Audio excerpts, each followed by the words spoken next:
Advocating for Justice After the Peace Agreement. Article by Gabriel Armas-Cardona, published on August 21, 2025, on EVN Report. On August 11, 2025, Armenia and Azerbaijan jointly released the full text of their negotiated peace agreement, called the Agreement on Establishment of Peace and Interstate Relations between the Republic of Armenia and the Republic of Azerbaijan. Though the agreement was reached in principle on March 13th, it wasn't published until recently following the Washington summit hosted by President Trump. While the agreement, after decades of failed negotiations, is newsworthy, the text itself isn't particularly surprising. In the words of conflict expert Olesya Vartanyan, why did it take so long to develop and agree on something so basic? Most of the agreement reiterates fundamental principles that have been long established in international law, such as respecting sovereignty and territorial integrity and refraining from intervening in the internal affairs of each other. However, some articles of the peace agreement go beyond the norm, with one requiring both countries to end their international lawsuits against each other. Article 15 of the peace agreement states that the parties shall withdraw, dismiss, or otherwise settle any and all interstate claims related to the issues existed between the parties before the signing of this agreement in any legal forum, and shall not initiate such claims, nor be involved in any manner into such claims, initiated against the other party by any third party. Put simply, this article requires both parties to terminate all ongoing international cases against each other and to refrain from initiating new ones. This would affect the high-profile cases before the International Court of Justice, for which preliminary measures were issued in December 2021, as well as the less publicized proceedings between Armenia and Azerbaijan at the European Court of Human Rights and the Permanent Court of Arbitration. All of these cases must be terminated without any judicial conclusion within the first month of the peace agreement coming into effect. What the peace agreement does is prioritize peace over justice. The question of what should come first, peace or justice, is an old question in the field of transitional justice. The prevailing view is to find a balanced, context-specific approach where peace and justice mechanisms complement one another. However, that often means one is at least partially sacrificed to preserve the other. The peace agreement limits the pursuit of justice, but perhaps less significantly than many might assume. Lawyers prize court rulings because they establish legal certainty and create authoritative judgments that others, including other courts, can rely on.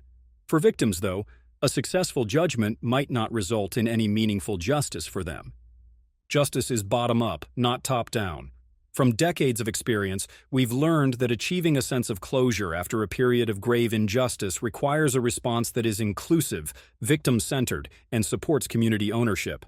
A top-down imposed sense of justice achieves none of that.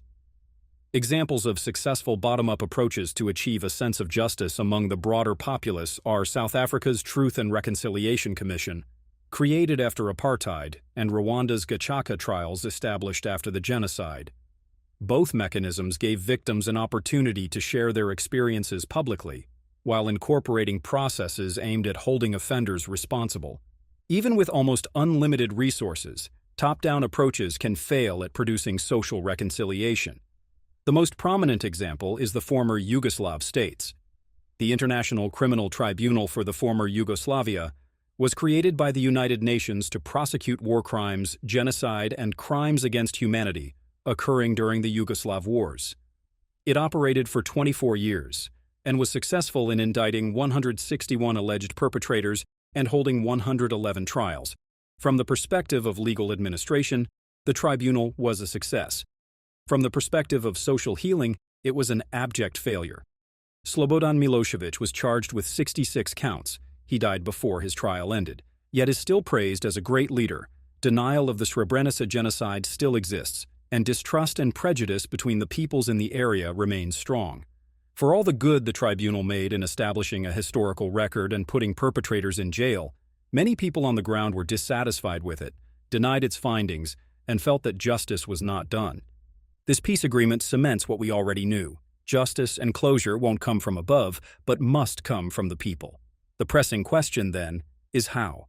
From a legal standpoint, the peace agreement does not restrict cases brought by individuals. This means that cases brought by individuals to the European Court of Human Rights, national ombudsman, or to UN bodies are unaffected.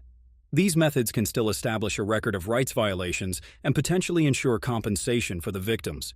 However, beyond these individual pathways, there is the possibility of something grander: a truth commission involving both Armenians and Azerbaijanis. A truth commission is an official, non-judicial body tasked with establishing the facts after a period of mass human rights abuses. It's a tool used in the field of transitional justice after a systemic change has, such as a peace agreement, allowed for an investigation into past abuses too expansive for a traditional judicial system to manage effectively or fairly. Notable examples include South Africa's Truth and Reconciliation Commission, developed after the fall of apartheid regime, and Colombia's Comisión de la Verdad, established through the peace accord between the government and the FARC-EP rebels.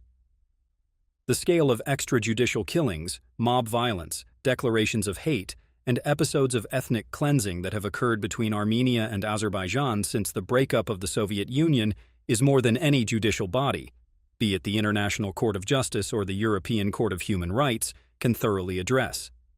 For any sort of comprehensive justice to occur, there needs to be broad engagement of both populations. This is something only a truth commission can provide. The alternative is to end the frozen conflict but remain in a cold peace. One precedent exists for a truth commission between two states: the joint effort of Indonesia and Timor-Leste. It was created to investigate the atrocities committed during Indonesia's brutal response to Timor-Leste's independence referendum, where the Indonesian military killed 100,000 to 180,000 people.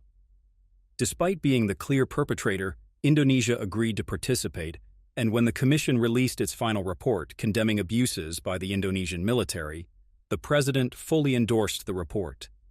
Indonesia was willing to do this because the Truth Commission provided an opportunity to turn the page, avoid lengthy individual prosecutions, and normalize bilateral relations.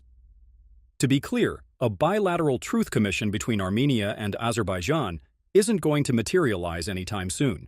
Expecting one now is as unrealistic as thinking the two governments could sign a single document that resolves all the problems between them. The point is simpler but essential. Anyone who advocates for justice should know that the work doesn't end with a signature. A peace agreement can set the terms for interstate relations, but on its own, it cannot resolve injustices, deliver accountability, or heal relations between people.